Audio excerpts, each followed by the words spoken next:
मौसम बरसात अपनी खूबसूरतियों और जायकेदार फलों के साथ ख़त्म हो चुका था। दरख्तों के पत्ते तेज़ी से गिर रहे थे और सर्दियों की आमद थी। एक अमरूद के दरख्त पर एक नन्ही सी चिड़िया ने घोंसला बनाया हुआ था। चिड़िया का नाम हेबल था। इस घोंसले में इसके बच्चे रहते थे, मगर जब वो बड़े हुए तो एक दिन हेबल को बताए बगैर ही ऐसे उड़ गए कि वापस ही ना आए। नन्ही हेबल पहले ही इनकी वजह से उदास रहती थी और फिर जब सर्दियां आई तो बाकी परिंदे भी अपने अपने घोंसलों में दबक गए। अब इस अमरूद के पेड़ से अमरूद भी तकरीबन ख़त्म हो चुके थे। बस एक आध अमरूद बाकी रह गया था। अमरूद के तने में चंद बड़ी बड़ी चींटियां रहती थीं और हेबल सारा दिन शाख पर बैठी इन चींटियों को देखती रहती। सर्दियों में जब कभी चींटियों का राशन ख़त्म होता तो हेबल से अमरूद मांगने आ जाती और हेबल अमरूद के टुकड़े काट कर नीचे फेंक देती कि उन्हें उठाकर नीचे ना ले जाना पड़े, और ये चींटियां आसानी से अमरूद के टुकड़े उठाकर अपने बिल में घुस जाती थीं। हेबल की चंद बड़ी चींटियों से दोस्ती भी थी। इसकी दोस्तों में जीनी, कीनी और मीनी शामिल थीं। गुज़श्ता कई दिनों से बहुत सर्दी पड़ रही थी।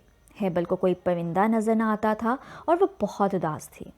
इसका दिल चाहता कि किसी दोस्त से बातें करे, मगर कोई भी इसे बातें करने के लिए ना मिलता था। इसने सोचा, चलो चीनी, कीनी और मीनी से मिलती हूँ, इनसे बात करती हूँ तो तबीयत खुश हो जाएगी। हेबल नीचे आई और चींटियों के बिल के बाहर आकर आवाज़ें देने लगी। जीनी बाहर आओ, कीनी मैं हेबल हूँ। कोई बाहर ना आया तो इसने फिर आवाज़ लगाई, मीनी देखो मुझे तुम्हारी ज़रूरत है। मगर वो सब तो अपने गर्म बिस्तरों में मज़े से लेटी गर्मियों के जमा शुदा फल और खुश्क मेवाजात से लुत्फ़अंदोज़ हो रही थी। वो सब खामोश रहीं, कोई भी इसकी बात सुनने ना आई। कई दिन गुजर गए। हेबल कमज़ोर होती जा रही थी। कोई इंसान बाहर नहीं निकलता था और महीने भर से शदीद धुंध और सर्दी ने इंसानों को भी घरों में कैद कर दिया था। कुछ लोग बीमारियों के खौफ से भी बाहर नहीं निकलते थे। हेबल बेचारी का सर्दी और उदासी से ये हाल हो गया था कि वो उठकर चल भी नहीं सकती थी। कुछ खाने को भी दिल नहीं चाहता था। फिर एक दिन जब चींटियों का खाना ख़त्म हो गया तो फिर वो अपने बिस्तर से उठीं और उन्हें खाने के लिए ढूंढे, मगर बाहर तूफ़ानी बारिश से हर तरफ पानी जमा हो गया था। यहाँ तक कि पानी चींटियों के बिल में भी घुस आया और इन सब का खाना भी ख़राब हो गया था। चींटियां सर पर पाँव रखकर बाहर भागी। अब सिवाय पेड़ पर चढ़ जाने के इनके पास बचाव की कोई तदबीर ना थी, ना कुछ खाने को था।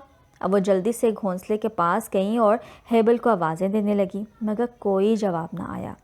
जीनी ने आगे बढ़कर देखा तो वो औंधी गिरी हुई थी।